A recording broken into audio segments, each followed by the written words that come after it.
Dans cette vidéo, on va étudier la boucle tant que. Alors la boucle tant que est un peu plus difficile à comprendre qu'une boucle pour. La boucle tant que dépend d'une condition, et tant que la condition est vraie, on exécute un certain bloc d'instructions. Une fois que la condition devient fausse, on passe aux instructions suivantes. Alors voyons la syntaxe avec Python. Tant que, ça s'écrit while. Ensuite, on écrit la condition donc, qui doit être soit vraie, soit fausse. Et ensuite, on n'oublie pas les deux points. Alors, tant que la condition ici est vraie, on exécute les instructions qui sont ci-dessous, et le bloc est comme d'habitude délimité par l'indentation, c'est-à-dire les espaces en début de ligne. À un certain moment, on va se débrouiller pour que la condition devienne fausse, et à ce moment-là, on arrête l'exécution de la boucle pour, et on passe aux instructions suivantes. C'est parti pour un premier exemple.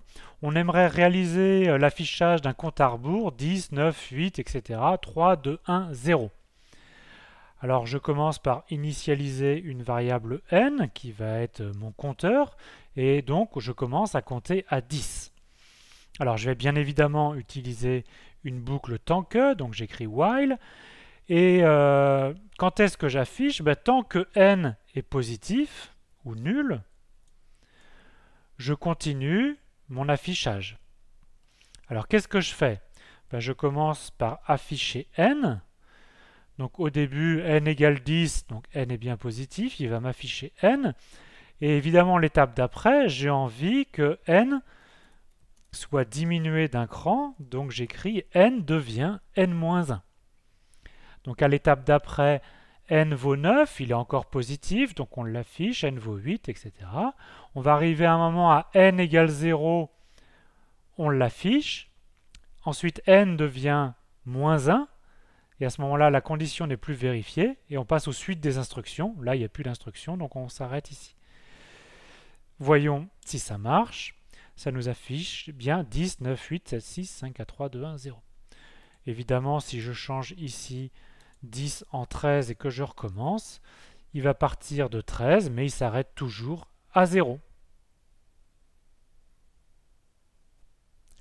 Deuxième exemple un petit peu plus délicat, je cherche la première puissance de 2 supérieure ou égale à 100.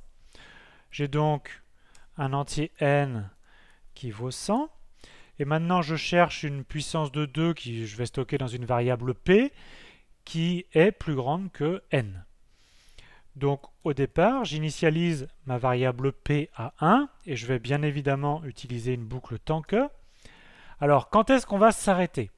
On va s'arrêter dès que notre puissance de 2 qui est stockée dans p est plus grande que n.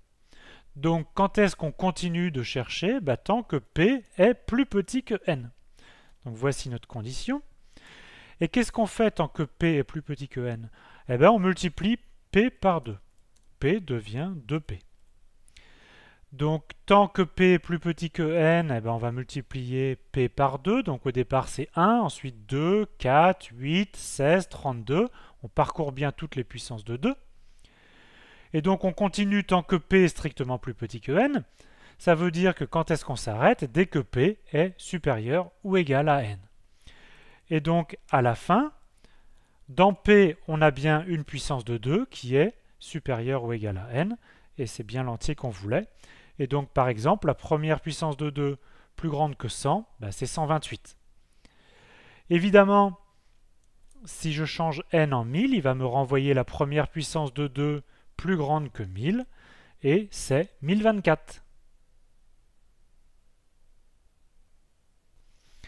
Dernier exemple, on prend un entier et on veut lui retirer un maximum de facteur 2. Par exemple, si l'entier c'est 2 fois 2 fois 2 fois 7, on peut diviser 3 fois par 2 et à la fin on obtient 7. Alors, je vous rappelle qu'on a déjà écrit une fonction pair qui dépend d'un paramètre entier n et qui renvoie vrai si l'entier est pair et qui renvoie faux sinon. Alors, on va essayer d'utiliser notre fonction déjà écrite. Donc, au départ, je pars d'un entier n, par exemple 56. Et maintenant, quel est l'algorithme? Tant que n est pair, je divise n par 2. Donc, tant que il est vrai que n est pair, donc je teste si c'est vrai que n est pair. Alors qu'est-ce que je fais? On a dit à chaque fois, je divise n par 2, donc n devient n divisé par 2.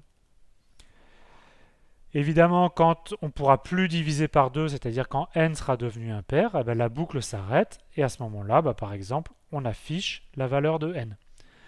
Donc 56, qu'est-ce qui se passe avec 56? Il nous trouve 7. Oui, 56, c'est 2 fois 2 fois 2 fois 7. Alors, c'est un peu plus joli d'écrire directement tant que est pair de n. Effectivement, est pair de n, c'est une valeur soit vraie, soit fausse. Et donc, on n'a pas besoin de vérifier est-ce que est pair de n est égal à vrai. Donc, c'est plus joli d'écrire directement tant que n est pair, divise n par 2. Écrire en Python, c'est presque la même chose que le langage parlé. Et effectivement, bien sûr, quand on exécute ce nouveau code, ça donne le même résultat.